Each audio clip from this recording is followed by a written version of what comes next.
हाँ, हम लोग पढ़ रहे हैं भारत का संवैधानिक विकास। तो कल मैंने भारत परिषद अधिनियम 1909 और भारत शासन अधिनियम 1919 के बारे में बताया था। तीन अधिनियम ज़्यादा इंपॉर्टेंट है एग्जामिनेशन के दृष्टिकोण से, 1909 का अधिनियम, 1919 का अधिनियम और 1935 का अधिनियम, जो हम आज पढ़ने वाले हैं। तीनों अधिनियमों से MPPSC प्री में क्वेश्चंस पूछे गए हैं। हालांकि अभी जो नया सिलेबस आया है उसमें ये अधिनियम करके ऐसा मेंशन नहीं किया उन्होंने। इसके पहले जो का सिलेबस था उसमें अधिनियम मेंशन किए गए थे, लेकिन फिर भी कहीं न कहीं किसी न किसी रूप में इन अधिनियमों के बारे में या भारत के संवैधानिक विकास के बारे में क्वेश्चन आ सकते हैं। तो आज हम पढ़ने वाले हैं अगला अधिनियम, भारत शासन अधिनियम 1935।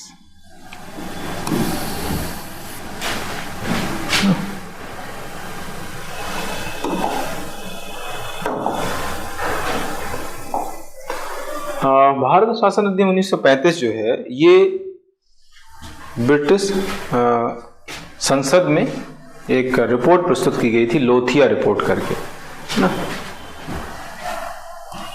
इस पर आधारित जो है ये अधिनियम माना जाता है।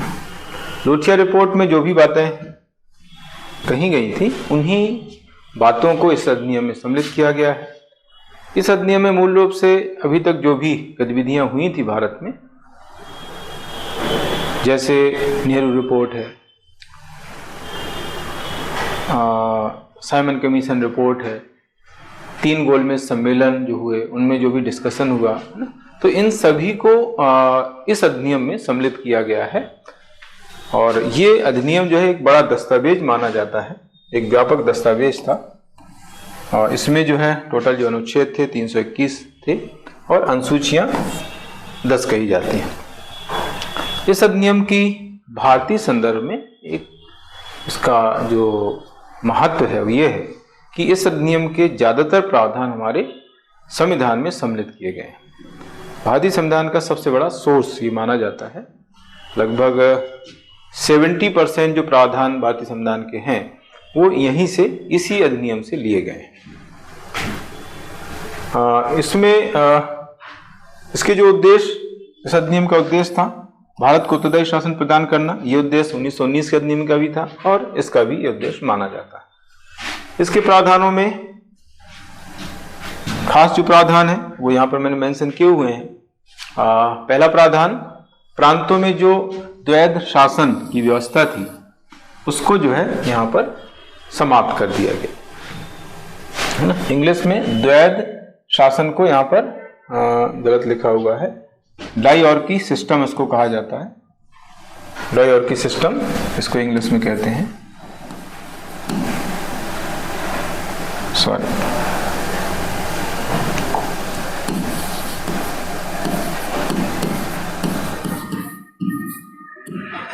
डाइऑर्की सिस्टम इसको कहा गया है, इसको सही करना। तो प्रांतों में द्वैध शासन को समाप्त कर दिया गया, प्रांतों को स्वायत्तता प्रदान की गई। मैंने आप लोगों को 1919 के अधिनियम में बताया था कि 1919 के अधिनियम में एक विवादित प्रावधान था प्रांतों में द्वैध शासन की व्यवस्था करना। विवादित इसलिए था कि इसमें जो आरक्षित और हस्तांतरित विषयों के बीच जो डिवाइडेशन था वो कॉम्प्लिकेटेड था। डिवाइडेशन बहुत अजीब तरीके से किया गया था। 2 परस्पर संबंधित जो विषय थे उनको अलग अलग कर दिया गया, जैसे कृषि और सिंचाई। तो कृषि को रख दिया गया आरक्षित में, सिंचाई को रख दिया गया हस्तांतरित में।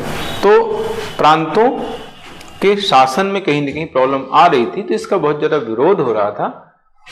उसी विरोध को ध्यान में रखते हुए 1935 के अधिनियम में ये व्यवस्था खत्म कर दी गई और प्रांतों को स्वायत्तता प्रदान कर दी गई।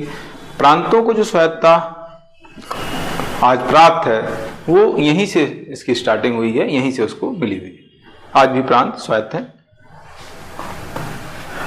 द्वैध शासन जो प्रांतों में लागू किया गया था 1919 के अधिनियम के तहत, उस व्यवस्था को केंद्र में लागू करने का प्रावधान इस अधिनियम में किया गया, लेकिन ये व्यवस्था कभी लागू नहीं हो पाई, है ना। तो केंद्र में द्वैध शासन व्यवस्था को लागू करने का प्रावधान किया गया, लेकिन ये व्यवस्था लागू नहीं हो पाई। यहाँ पर भी ड्यूअल गवर्नमेंट लिखा हुआ है, वो वही है डायोरकी सिस्टम, जिसको मैंने ऊपर लिखा हुआ है। कहीं कहीं DY भी लिख देते हैं, कहीं कहीं DI भी लिख देते हैं, ठीक है। तो प्रांतों से द्वैध शासन हटा दिया गया और इस व्यवस्था को केंद्र में लागू करने का प्रावधान किया गया, लेकिन इस व्यवस्था को कभी भी लागू नहीं किया जा सका। इसके बाद राज्यों में द्विसदनी व्यवस्था की स्थापना की गई ना। 1919 के अधिनियम में यह व्यवस्था केंद्र में लागू की गई थी, द्विसदनी व्यवस्था, और इस अधिनियम यानी 35 के अधिनियम में इस व्यवस्था को राज्यों में भी लागू कर दिया गया। द्विसदनी व्यवस्था यानी उसको कहते हैं बाइकैमरल सिस्टम, ये लिखा है इंग्लिश में, बाइकैमरल सिस्टम इसको कहा जाता है। बाइकैमरल सिस्टम का मतलब होता है दो सदन बनाना। जैसे अभी विधानसभा विधान परिषद है, तो इस तरह के दो सदन जो है प्रांतों में पहली बार इस अधिनियम के तहत यानी 35 के अधिनियम के तहत बने। लेकिन उस समय 11 प्रांतों में से केवल 6 ही प्रांत थे जहां पर द्विसदनी व्यवस्था लागू की गई ना। 11 प्रांतों में से 6 प्रांतों में द्विसदनी व्यवस्था लागू की गई थी, और इत्तेफाक से अभी भी यही स्थिति है ना। अभी 28 में से 6 हैं और उस समय 11 में से 6 प्रांतों में व्यवस्था लागू की गई थी। यहां पर थोड़ा सा आपको एक ध्यान रखने के लिए मैं बता रहा हूं, थोड़ा सा इसको अगर दिमाग में रखेंगे तो आपको कंफ्यूजन नहीं होगा, क्योंकि 1919 1935 के अधिनियम में कंफ्यूजन ज्यादा होता है, क्योंकि व्यवस्थाएं लगभग प्रावधान लगभग एक जैसे हैं। तो ये ध्यान रखना है कि 1919 के अधिनियम में जो व्यवस्था केंद्र में लागू की गई थी, उसी व्यवस्था को 35 के अधिनियम में प्रांतों में लागू किया गया। जैसे 1919 में केंद्र में द्विसदनी व्यवस्था लागू की गई, 35 के अधिनियम में प्रांतों में भी इस व्यवस्था को लागू कर दिया गया, द्विसदनी व्यवस्था को। इसके अलावा 1919 के अधिनियम में जो व्यवस्था प्रांतों में लागू की गई, उसी को 1935 के अधिनियम में केंद्र में लागू करने का प्रावधान किया गया, हालांकि लागू नहीं हो पाए। जैसे 1919 के अधिनियम में प्रांतों में द्वैध शासन की व्यवस्था लागू की गई, इसी व्यवस्था को 35 के अधिनियम में केंद्र में लागू करने का प्रावधान किया गया। तो केंद्र और प्रांत और केंद्र, ऐसे आपको ध्यान रखना है। 1919 में जो व्यवस्था केंद्र में थी उसको 35 में राज्यों में लागू कर दिया, प्रांतों में लागू कर दिया गया। 1919 में जो व्यवस्था प्रांतों में थी उस व्यवस्था को 35 के अधिनियम में केंद्र में लागू करने का प्रावधान किया गया, जिसको केंद्र में द्वैध शासन की व्यवस्था। तो इस तरीके से याद रखेंगे तो आपको ज्यादा कंफ्यूजन क्रिएट नहीं होगा, उसका तरीका मैंने बताया हुआ है। अखिल भारतीय संघ की स्थापना का प्रावधान किया गया। इस अधिनियम के तहत अगला प्रावधान जो है वो है अखिल भारतीय संघ, है ना। इसका क्वेश्चन पहले आया हुआ है एग्जाम में। अखिल भारतीय संघ की स्थापना के संबंध में प्रावधान किसमें किया गया था? अखिल भारतीय संघ की स्थापना का प्रावधान तो किया गया, लेकिन इसको लागू नहीं किया जा सका, है ना। 35 के अधिनियम की 2 व्यवस्थाएं थी, 2 प्रावधान थे जिनको लागू नहीं किया जा सका। एक तो केंद्र में द्वैध शासन की व्यवस्था और दूसरा अखिल भारतीय संघ की स्थापना। अखिल भारतीय संघ की स्थापना क्यों नहीं लागू की गई, इसके पीछे जो वजह बताई जाती है वो ये बताई जाती है कि रियासतों को संघ में सम्मिलित होना ऐच्छिक माना गया था। यानी रियासतें अगर उनकी इच्छा हो तो संघ में शामिल हों अथवा नहीं हो। तो ये जो है जो प्रावधान था, ये रियासतों को जो विशेषाधिकार मिला था कि वो शामिल हो या नहीं हो, उनकी इच्छा है। तो इसी वजह से जो है रियासतें संघ में शामिल नहीं हो पाई, नहीं हुई, इसलिए संघ उस समय अस्तित्व में नहीं आया। कहावत वही है कि अबैल मुझे मार, रियासतें जो है अपनी मर्जी से क्यों संघ में सम्मिलित होंगी, वो तो स्वतंत्र थी, उन पर उनको विशेषाधिकार मिले हुए थे ब्रिटिश सरकार द्वारा, है ना। तो रियासतों को जो है संघ में शामिल नहीं किया जा सका, वो शामिल नहीं हो पाई, इसलिए उस समय अखिल भारतीय संघ अस्तित्व में नहीं आ पाया। यानी स्वतंत्रता के पहले तक जो है भारत में संघीय प्रणाली के स्थान पर एकात्मक व्यवस्था ही काम करती रही, चलती रही। 1950 में स्वतंत्रता के बाद, 1950 के पहले, स्वतंत्रता के बाद सरदार वल्लभ भाई पटेल के प्रयासों से रियासतों को भारतीय संघ में सम्मिलित किया गया। साम दाम दंड भेद के सहारे सरदार पटेल के प्रयासों से जो है रियासतों को, राज्यों को भारतीय संघ में सम्मिलित किया गया, तभी जो है भारत का जो संघ है वो अस्तित्व में आया। तो इसके लिए जो है सरदार पटेल को श्रेय दिया जाता है। इसके बाद इसमें समवर्ती सूची जोड़ी गई है, कॉन्करेंट लिस्ट इसमें जोड़ी गई है। जो तीसरी अनुसूची हम लोग पढ़ते हैं, सातवीं सूची के अंतर्गत सातवीं अनुसूची के अंतर्गत तीसरी सूची जो हम पढ़ते हैं, समवर्ती सूची, संघ सूची, राज सूची, समवर्ती सूची, ये 3 सूचियां जो है हम सातवीं अनुसूची के अंतर्गत पढ़ते हैं। तो वो जो तीसरी अनुसूची समवर्ती सूची है उसको यहाँ पर जोड़ा गया। इसके पहले 1919 के अधिनियम में संघ सूची, राज सूची अस्तित्व में आ चुकी थी। पहली बार जो है 1919 के अधिनियम में केंद्र तथा राज्यों के मध्य विषयों का डिवाइडेशन किया गया। ये डिवाइडेशन कर दिया गया कि कौन किस पर विधि बनाएगा। इस तरह का डिवाइडेशन इसके पहले कभी नहीं हुआ। तो संघ सूची, राज सूची दोनों अस्तित्व में आ गई थी 1919 के अधिनियम में, और तीसरी जो अनुसूची समवर्ती सूची वो अस्तित्व में आई है 35 के अधिनियम में। दिल्ली में संघीय न्यायालय का प्रावधान किया गया 1937 में, ये स्थापित हुआ दिल्ली में संघीय न्यायालय। लेकिन ये जो संघीय न्यायालय बना था इसको अंतिम निर्णय का अधिकार नहीं मिल पाया। इसके खिलाफ इसके द्वारा जो निर्णय सुनाए जाते थे उनके खिलाफ जो अपील है वो लंदन में स्थित प्रिवी काउंसिल में होती थी, यानी अंतिम न्यायालय नहीं था ये। इसी को बाद में स्वतंत्रता के बाद संविधान के अंतर्गत जो सुप्रीम कोर्ट के गठन का प्रावधान आर्टिकल 124 में 124 में किया गया है, उसी के तहत जो है सर्वोच्च न्यायालय अस्तित्व में आया। 28 जनवरी 1950 को ये अस्तित्व में आया। इसका जिक्र हम आगे करने वाले हैं। ठीक है, तो इस न्यायालय को अंतिम निर्णय का अधिकार नहीं था। अंतिम निर्णय का अधिकार ब्रिटिश संस्था प्रिवी काउंसिल को प्राप्त था। फिर इसमें आगे प्रावधान है संघ के लिए संघीय लोक सेवा आयोग और प्रांतों के लिए प्रांतीय लोक सेवा आयोग, और दूसरे प्रांतों के लिए संयुक्त प्रांतीय लोक सेवा आयोग के गठन का इसमें प्रावधान किया गया। यानी 3 तरह के लोक सेवा आयोग जो आज इनका उल्लेख अनुच्छेद 315 में किया गया है, तो वही 3 तरह के आयोग यहाँ पर किए गए थे, प्रावधान किया गया था। इनके नाम चेंज हो गए हैं। जैसे संघीय लोक सेवा आयोग का नाम अभी संघ लोक सेवा आयोग हो गया है, अभी विकास में बताऊंगा। प्रांतीय लोक सेवा का नाम राज्य लोक सेवा आयोग हो गया है। संयुक्त प्रांतीय लोक सेवा का नाम संयुक्त राज्य लोक सेवा आयोग हो गया। तो इस तरीके से ये 3 जो आयोग हैं, ये आयोग तो वही है, केवल नाम चेंज इनका किया गया है, और 315 में ये आयोग इनका उल्लेख किया गया। प्रांतों में सबसे पहले मद्रास लोक सेवा आयोग बना था 1929 में, यानी 1935 में जो प्रांतीय लोक सेवा का प्रावधान किया गया उसके पहले ही मद्रास में लोक सेवा आयोग बन गया था। तो पहला राज्य जो लोक सेवा आयोग मद्रास लोक सेवा आयोग 1929 में बना, और इसके बाद फिर केरल में बना। तो ये है इसके इंग्लिश इसमें यहाँ पर बताया गया है। तो ये है इस तरीके से फेडरल पब्लिक सर्विस कमीशन, इसके तहत बना है, प्रावधान किया गया एफपीएससी और provincial public service commission for provinces और joint provincial public service commission. ये 3 तरह के कमीशन जो है एस्टेब्लिश किए गए हैं।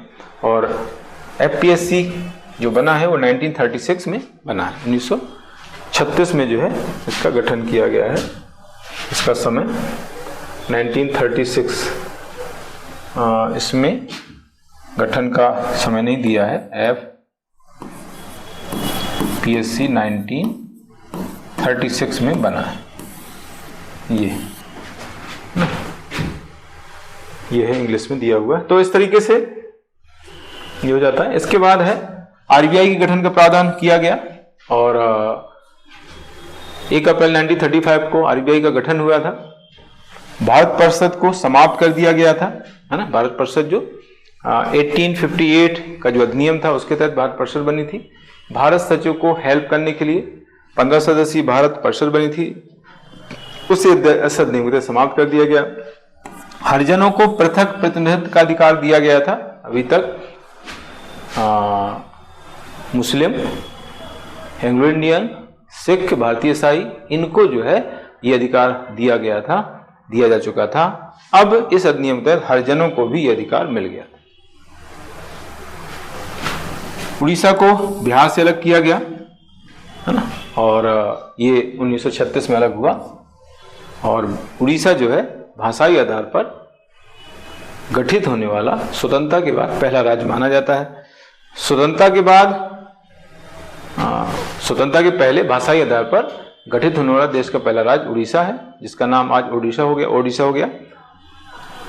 भाषाई आधार पर स्वतंत्रता के बाद गठित होने वाला पहला राज्य आंध्र प्रदेश 1953 में बना था, मद्रास राज्य से अलग हुआ, है ना। तो वही चीज इसमें बताई गई कि स्वतंत्रता से पहले भाषा के आधार पर गठित होने वाला देश का पहला राज्य उड़ीसा कहा जाता है, और ये बिहार से 1936 में अलग होकर के बना था।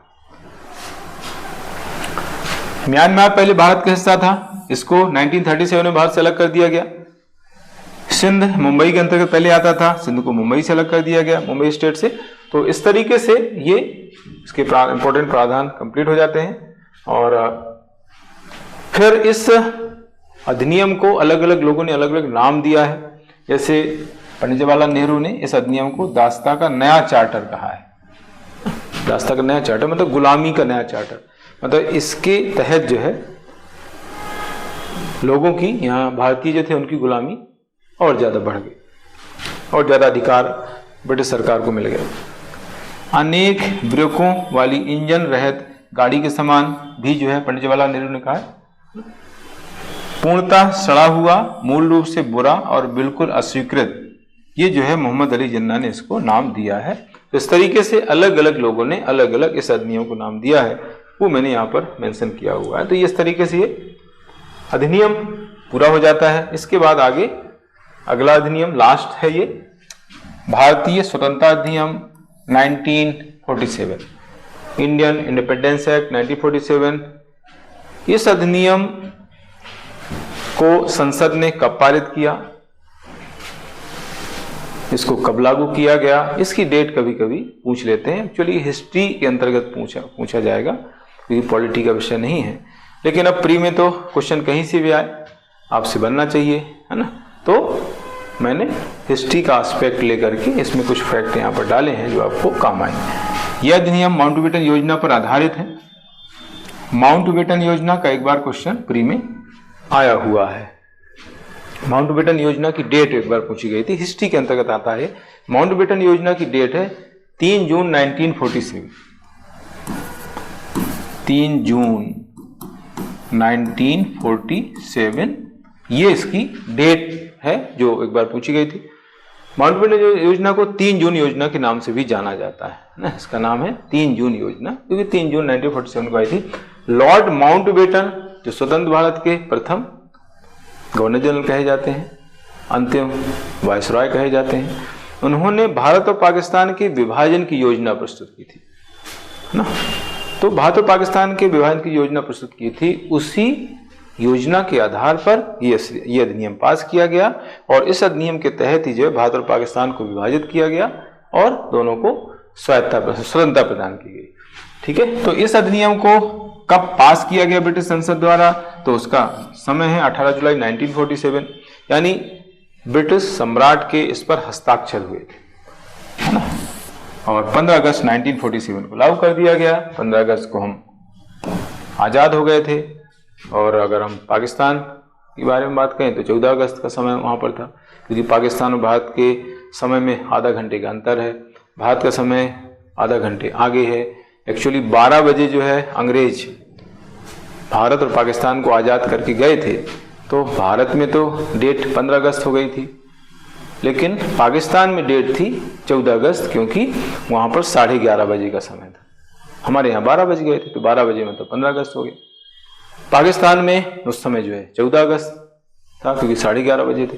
तो पाकिस्तान अपना स्वतंत्रता दिवस 14 अगस्त को मनाता है और हम 15 अगस्त को मनाते हैं। ठीक है, तो 15 अगस्त 1947 को इसको लागू कर दिया गया। इसमें क्या क्या प्रावधान किए गए, तो इसमें पहला प्रावधान वही है जो मैंने अभी बताया, भारत का विभाजन कर भारत और पाकिस्तान को स्वतंत्र कर दिया गया, है ना। दोनों का विभाजन हो गया, भारत पाकिस्तान का विभाजन कर दिया गया और दोनों को स्वतंत्रता प्रदान कर दी गई। वायसराय का नाम वापस से गवर्नर जनरल कर दिया गया, है ना। पहले गवर्नर जनरल था, 1858 के अधिनियम में वायसराय हुआ, और वायसराय से फिर वापस गवर्नर जनरल यहाँ पर हो जाता है। इसलिए हम माउंटबेटन को स्वतंत्र भारत का प्रथम गवर्नर जनरल बोलते हैं। तो ये इस तरह से प्रावधान इसमें किया गया था। भारत सचिव का पद समाप्त हो गया। मैंने आप लोगों को बताया था 1858 में भारत सचिव का पद आया और उसकी हेल्प के लिए भारत परिषद का पद आया। तो भारत परिषद का पद 1935 के अधिनियम में समाप्त हुआ और भारत सचिव का जो पद है वो 1947 के अधिनियम में समाप्त किया गया। दोनों देशों के संविधान का निर्माण करने के लिए अलग अलग संविधान सभा के गठन का प्रावधान भी इसमें किया गया था। अलग अलग संविधान सभाएं बनी थी और अलग अलग संविधान का निर्माण हुआ था। भारतीय रियासतें एक्चुअली सीधे ब्रिटिश क्राउन के अधीन हुआ करती थी उस समय। तो भारतीय रियासतों को ब्रिटिश शासन द्वारा दिए गए सारे अधिकार समाप्त हो गए और उन्हें दोनों में से यानी भारत पाकिस्तान में से किसी भी देश में सम्मिलित होने की छूट दे दी गई। उनको कह दिया गया भाई आपको जो जिसकी मर्जी हो, जिसमें मर्जी हो उसमें आप सम्मिलित हो जाइए, है ना। तो ये है। इसके बाद दोनों देशों की सीमाओं का निर्धारण करने के लिए आयोग के गठन का प्रावधान किया गया। एक अलग से आयोग के गठन का प्रावधान किया गया और ये जो आयोग था ये रेड क्लिफ आयोग गठित हुआ 1947 में। तो इसके द्वारा जो सीमा रेखा निर्धारित की गई उसी को कहते हैं रेड क्लिफ रेखा, जो भारत और पाकिस्तान के बीच की अंतर्राष्ट्रीय रेखा है। लेकिन पाकिस्तान इसको स्वीकार नहीं करता है क्योंकि पाकिस्तान ने कश्मीर के कुछ हिस्से पर अवैध तरीके से कब्जा कर रखा है, जिसको हम कहते हैं पाक अधिकृत कश्मीर, है ना। तो इसलिए जो है पाकिस्तान इसको मानने के लिए तैयार नहीं है, जबकि जम्मू कश्मीर का पूरा हिस्सा भारत का है। अगर पूरा हिस्सा भारत को वो दे देता है तो फिर ये जो रेड क्लिफ रेखा है उसको मान लिया जाएगा, ठीक है, उसको मान कर देगा वो। लेकिन अभी जो है उसको मान नहीं करता, रेड क्लिफ रेखा को पाकिस्तान स्वीकार नहीं कर रहा है। ठीक, तो इस तरीके से ये संवैधानिक विकास का टॉपिक पूरा हो जाता है। अब मैंने क्या किया है कि जो जितनी चीजें मैंने यहाँ पर आप लोगों को बताई हैं अभी तक विकास संबंधी, उनको यहाँ पर मैंने एक डायग्राम के जरिए बताया है, एक सीक्वेंस के हिसाब से उनको मैंने यहाँ पर बताया हुआ है, जिससे आपको सारी चीजें क्लियर हो जाएं और रिवीजन भी हो जाए। तो पहले मैंने यहाँ पर लिखा है कार्यपालिका का विकास। चीजें सब वही हैं जो हम पढ़ चुके हैं, बस इसको मैंने क्या किया है, इसको मैंने थोड़ा सा ग्राफिकल तरीके से डायग्राम के तरीके से डायग्राम के माध्यम से बताने का प्रयास किया है, एक सीक्वेंस में बताने का प्रयास किया है ना। तो कार्यपालिका का विकास कैसे हुआ? कार्यपालिका सबसे पहले कब उसका उदय हुआ, कार्यपालिका का किसके तहत उदय हुआ, किस अधिनियम तहत? तो इसमें सबसे पहले आता है बंगाल के गवर्नर को बंगाल का गवर्नर जनरल नाम दिया गया तथा उसकी सहायता के लिए 4 सदस्यीय कार्यकारिणी परिषद बनाई गई। ये रेगुलेटिंग एक्ट 1773 के तहत ऐसा हुआ और इसी के तहत कहा जाता है कि भारत में केंद्र सरकार या केंद्रीय शासन की नींव पड़ी, है ना। यही जो बंगाल का गवर्नर कहलाया, बंगाल गवर्नर जनरल कहलाया, उसी को जो है आगे चल करके राष्ट्रपति नाम दिया गया। बंगाल का गवर्नर और फिर वो गवर्नर जनरल उसको नाम दिया गया। क्यों ऐसा दिया गया? क्योंकि कंपनी का जो शासन है भारत में वो फैल गया था। अन्य क्षेत्रों में भी बंगाल के अन्य क्षेत्रों में भी गवर्नर हो गए थे, जैसे मद्रास है, बॉम्बे है, ये 2 प्रेसिडेंसी थी। बंगाल प्रधान प्रेसिडेंसी थी। तो चूंकि बंगाल प्रधान प्रेसिडेंसी थी तो उसके प्रमुख को ज्यादा अधिकार दे दिए गए, उसको नाम फिर गवर्नर जनरल दे दिया गया। और अन्य जो प्रेसिडेंसी थी मद्रास और बॉम्बे, उनके प्रमुख को गवर्नर नाम दे दिया गया और बंगाल के गवर्नर जनरल को अन्य गवर्नर्स पर नियंत्रण करने का अधिकार दे दिया गया। तो इस तरीके से जो है ये नाम गवर्नर से गवर्नर जनरल हुआ। तो यहां से केंद्र सरकार की नींव पड़ जाती है, केंद्र शासन की नींव पड़ती है, यानी राष्ट्रपति मंत्रिपरिषद की नींव पड़ी। फिर आगे चल करके बंगाल का जो गवर्नर जनरल था उसको भारत के गवर्नर जनरल बनाया गया ना। इस पद पर पहला जो व्यक्ति था विलियम बेंटिक था, हम पढ़ चुके हैं। और बंगाल का पहला जो गवर्नर जनरल था वो वॉरेन हेस्टिंग्स था। बंगाल का पहला जो गवर्नर था लॉर्ड क्लाइव था। ये सारे फैक्ट मैं बता चुका हूं। तो 1833 का जो चार्टर एक्ट था, इसके तहत क्या हुआ? इसके तहत बंगाल के गवर्नर जनरल को भारत का गवर्नर जनरल बना दिया गया, क्योंकि कंपनी का शासन भारत में और फैल गया, है ना। तो अब जो है वो पूरे भारत का ही उसको गवर्नर जनरल कह दिया गया, जो पहले बंगाल का गवर्नर जनरल कहलाता था। तो जैसे जैसे कंपनी का शासन भारत में फैलता गया, वैसे वैसे जो है गवर्नर जनरल के अधिकारों में वृद्धि होती गई, उसके नाम चेंज होते गए। फिर आगे चल करके भारत के गवर्नर जनरल को भारत का वायसराय नाम दिया गया। ये भारत शासन अधिनियम 1858 के तहत ऐसा किया गया। ये क्यों हुआ? क्योंकि यहाँ पर सत्ता परिवर्तन हुआ है ना। कंपनी के स्थान पर ब्रिटिश क्राउन का शासन स्थापित हो गया, तो कंपनी के अधीन जो गवर्नर जनरल था, अब उसको नाम दे दिया गया वायसराय। वायसराय का मतलब मैंने बताया था, वाइस मतलब वो होता है उप, और राय मतलब क्राउन, राजा, महाराजा, रानी। तो रानी या महाराजा के अधीन, इसको सम्मिलित रूप से क्राउन बोला जाता है इंग्लिश में, तो उसके अधीन जो काम करेगा उसको नाम दे दिया गया वायसराय। इस पद पर पहला जो व्यक्ति था वो था लॉर्ड कैनिंग। लॉर्ड कैनिंग पहला वायसराय था, ये भी हमने पढ़ा। इसके बाद भारत के वायसराय को भारत का गवर्नर जनरल वापस नाम दिया गया, अभी मैंने बताया था। ये भारतीय स्वतंत्रता अधिनियम 1947 के तहत ऐसा चेंज किया गया। गवर्नर जनरल जो वायसराय हुआ करता था, वापस उसको गवर्नर जनरल नाम दे दिया गया। और यही जो गवर्नर जनरल था आगे चल करके भारत का राष्ट्रपति कहलाया। गवर्नर जनरल का पद खत्म कर दिया गया और गवर्नर जनरल के स्थान पर हो गया भारत का राष्ट्रपति, जो 26 जनवरी 1950 को अस्तित्व में आया। तो ये पूरा इस तरह से विकास मैंने यहाँ पर एक ग्राफिक तरीके से डायग्राम के जरिए बताने का प्रयास किया है। कार्यपालिका का विकास इस तरह से हम बता सकते हैं।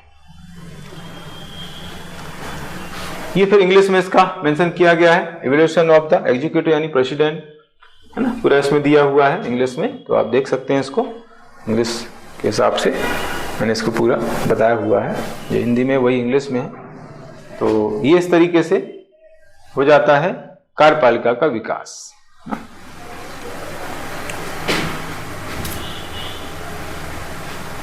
इसी तरीके से विधायिका का विकास। विधायिका का विकास, विधायिका कहां से स्टार्ट हो जाती है ना, कहां से उसकी नींव पड़ी? तो भारत के गवर्नर जनरल की कार्यकारिणी परिषद में एक विधि सदस्य को सम्मिलित किया गया। यहां से एक विधायिका की शुरुआत हो जाती है, सूत्रपात होता है विधायिका का, यानी जो भारत का गवर्नर जनरल था उसको उसकी कार्यकारिणी परिषद में एक विधि सदस्य को सम्मिलित किया गया, जो विधि संबंधी हेल्प करेगा कार्यकारिणी परिषद को। और ये विधि सदस्य था लॉर्ड मैकाले, ये मैंने बताया हुआ है। चार्टर एक्ट 1833 के तहत ये प्रावधान किया गया। तो कहीं ना कहीं जो है यहाँ से विधायिका की स्टार्टिंग मानी जाती है। एक्चुअली हमारे भारत में कार्यपालिका का अस्तित्व पहले आया, बाद में विधायिका का अस्तित्व आया। जब विधायिका नहीं थी तो कार्यपालिका ही जो है, विधायिका कार्यपालिका दोनों के एक साथ काम करती थी। ठीक है। इसके बाद विधायिका और कार्यपालिका दोनों का पृथक्करण ये चार्टर एक्ट 1853 में हुआ है, दोनों अलग हो गई हैं। इसके पहले सम्मिलित रूप से थी, अलग नहीं थी, है ना। तो 1853 का जो चार्टर एक्ट, चौथा चार्टर एक्ट है, इसमें दोनों को अलग अलग कर दिया गया, विधायिका कार्यपालिका को। फिर आगे चल करके अभी यहां से एक्चुअली केंद्रीय विधायिका की नींव यहां से पड़ जाती है। यहां से स्टार्टिंग केंद्रीय विधायिका की होती है मुख्य रूप से चार्टर एक्ट 1853 से, जिसको आज हम संसद कहते हैं, उसको पहले केंद्रीय विधान परिषद कहा जाता था, केंद्रीय विधान परिषद। तो उसकी स्टार्टिंग यहां से हुई। अभी प्रांतों में विधायिका नहीं थी, तो प्रांतों में विधायिका की जो स्थापना है वो भारत परिषद अधिनियम 1861 से मानी जाती है। फिर और आगे बढ़ेंगे, केंद्रीय विधायिका हो गई, प्रांतों की विधायिका बन गई। अब केंद्रीय जो विधायिका थी उसमें 2 सदन बना दिए गए, है ना। केंद्र में द्विसदनीय व्यवस्था की स्थापना की गई, केंद्रीय विधानसभा और राज्य परिषद, ये 2 सदन जो है बन गए। ये कब हुए हैं, किसके तहत हुए हैं? तो भारत शासन अधिनियम 1919 के तहत जो है ये 2 सदन बन जाते हैं। इसके आगे हम देखेंगे तो प्रांतों में भी द्विसदनीय व्यवस्था की स्थापना की गई। ये हुआ है भारत शासन अधिनियम 1935 के तहत। पहले केंद्र में द्विसदनीय व्यवस्था, बाइकैमरल सिस्टम स्थापित हुआ, और फिर प्रांतों में भी ये व्यवस्था लागू हो गई, लेकिन 6 प्रांतों में भी ये व्यवस्था थी, 11 प्रांतों में से। फिर जो है केंद्रीय जो विधानसभा का नाम लोकसभा और राज्य परिषद का नाम राज्यसभा कर दिया गया। इस तरह से नाम चेंज हुआ है और ये संविधान में इनका उल्लेख मिला है ना। केंद्रीय विधानसभा जो थी उसको भी लोकसभा नाम दिया गया संविधान में, राज्य परिषद जो थी उसको राज्यसभा नाम दिया गया, और केंद्रीय विधान परिषद जिसको आज हम संसद बोलते हैं, है ना। संसद को पहले केंद्रीय विधान परिषद बोला जाता था। तो ये जो है इस तरीके से हो जाता है विधायिका का विकास, इसी को जो है इंग्लिश में भी मेंशन किया गया है। इस तरीके से आप देख सकते हैं, है ना। एक विधि सदस्य सम्मिलित हुआ, a law member executive council में सम्मिलित हुआ है गवर्नर जनरल की। ये चार्टर एक्ट 1833 है। फिर दोनों का सेपरेशन हुआ है ना, लेजिस्लेचर और एग्जीक्यूटिव का 1853 का चार्टर एक्ट। फिर स्टेट में भी लेजिस्लेचर का एस्टेब्लिशमेंट हुआ है, ये 1861 का जो एक्ट है, इंडियन काउंसिल एक्ट। फिर बाइकैमरल सिस्टम स्टार्ट हुआ है, ये हमने पढ़ा है। बाइकैमरल सिस्टम जो है सेंट्रल में स्थापित हुआ है। सेंट्रल लेजिस्लेटिव असेंबली और स्टेट काउंसिल जो है, दो हाउसेस बनाए गए। ये गवर्नमेंट ऑफ इंडिया एक्ट 1919 के तहत। फिर यही व्यवस्था प्रोविंसेस में यानी प्रांतों में भी लागू कर दी गई। ये व्यवस्था 6 प्रांतों में इसको लागू किया गया था। 1935 का जो एक्ट है, और इन्हीं को जो है फिर नाम चेंज हो गया। सेंट्रल लेजिस्लेटिव असेंबली को नाम दे दिया गया लोकसभा, और स्टेट काउंसिल को नाम दिया गया राज्यसभा। काउंसिल ऑफ स्टेट को नाम दिया गया राज्यसभा। तो इस तरीके से ये इंग्लिश में इंडियन कॉन्स्टिट्यूशन के अंतर्गत ये नाम दिया गया है। तो ये कंप्लीट हो जाता है यहाँ तक। इसके बाद फिर आता है विधायिका के अधिकारों का विकास। विधायिका के अधिकारों का जो विकास है, उनको हम ऐसे समझ सकते हैं। सबसे पहले विधि का केंद्रीकरण हुआ। 1833 का जो चार्टर एक्ट है, उसके तहत विधि का केंद्रीकरण हुआ, यानी विधि बनाने का अधिकार केवल केंद्रीय अभिकरण को यहां पर दिया गया था। सेंट्रल जो संस्था थी, केंद्रीय संस्था थी, उसको अधिकार दिया गया। फिर 1861 का जो भारत परिषद अधिनियम था, उसके तहत विधि का विकेंद्रीकरण कर दिया गया। विधि बनाने का अधिकार राज्य की विधायक को दे दिया, क्योंकि राज्य की विधायिका इस समय बन गई थी। 1861 का जो अधिनियम है, उसके तहत राज्य में विधायिका स्थापित हो गई। तब जो है उनको विधि बनाने का अधिकार मिल गया था 1861 के परिषद अधिनियम के तहत। विधायिका के सदस्यों को प्रश्न पूछने का अधिकार दिया गया। विधायिका के जो सदस्य हैं, उनको प्रश्न पूछने का अधिकार सबसे पहले मिला है भारत परिषद अधिनियम 1892 के तहत ना। यहां से ऐसा कहा जाता है संसदीय शासन की नींव पड़ी है, हमने पढ़ा है। तो 1892 के अधिनियम में केवल प्रश्न पूछ सकते थे। फिर आगे भारत परिषद अधिनियम 1909 के तहत विधायिका के सदस्यों को पूरक प्रश्न पूछने तथा सार्वजनिक मामलों में बहस करने का अधिकार दे दिया गया ना। फिर विधायिका के जो सदस्य हैं, उनको मतदान का अधिकार मिल जाता है, और ये हुआ है 1919 के भारत शासन अधिनियम के तहत। जो अभी ये सारे अधिकार विधायिका के सदस्यों को प्राप्त हैं। संसद सदस्य, चाहे राज्य विधानमंडल के सदस्य हो, सभी को जो है ये अधिकार प्रदान किए गए हैं, है ना। प्रश्न पूछ सकते हैं, पूरक प्रश्न पूछ सकते हैं, सार्वजनिक मामलों में बहस कर सकते हैं, और मतदान भी कर सकते हैं। सारे अधिकार दिए गए। तो यही चीज जो है इंग्लिश में भी यहाँ पर बताई गई है ना। सेम इंग्लिश में है, सेम प्रावधान। तो